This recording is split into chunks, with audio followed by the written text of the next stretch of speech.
తనకు పట్టాలంటూ పరుగు తీసెను శాల వైపు. ఆకలికి ఆహారమిది అని దుష్ట బుద్ధి కలిగిన పులి ఆవు వైపుకు అడుగులేస్తూ పుణ్యకోటిని ఆపెను. నన్ను ఒకసారి వదిలిపెట్టు, నా బిడ్డకి పాలిచ్చుస్తా.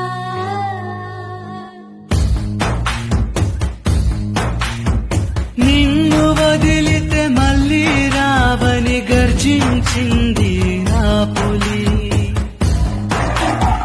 తెల్ల తోలును చీల్చివేస్తా, ఆకలంతా తీర్చుకుంటా.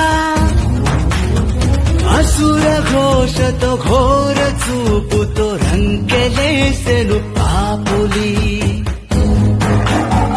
సత్యమే నా తల్లి తండ్రి, సత్యమే నా బంధుమిత్రులు. సత్య మాటను తప్పి ఉంటే మెచ్చడు ఆ దేవుడు, మెచ్చడు ఆ దేవుడు.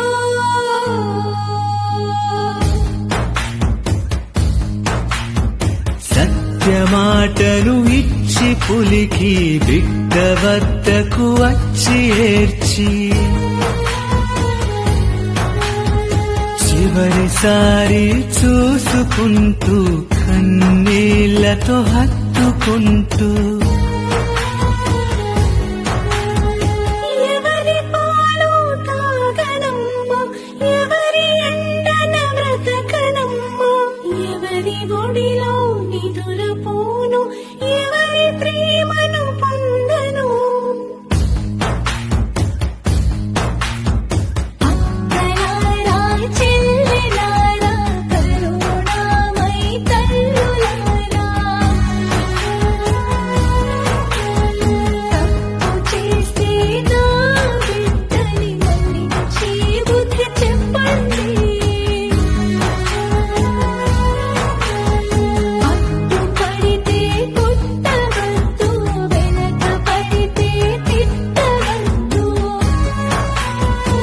అండదండగా బిడ్డకుండలు సొంత వాళ్ళై చూసుకోండి. నువ్వు అట్లా బాధపడితే ఎలా నిన్ను వదిలి వెళ్ళను. నీది నాది రుణము తీరెను, వచ్చే జన్మను కలిసేమో. కంట తడితో బిడ్డనుదిలి తాము వైపుకు అడుగులేసి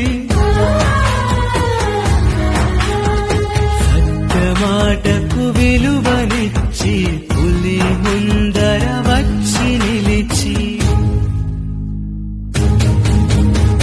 కంట ఇదిగో, మాంసమిదిగో, గుండె నిండా రక్తమిదిగో. నిన్ను నే సంతృప్తి పరచా, నన్ను నేను అర్పిస్తూ ఉన్నా.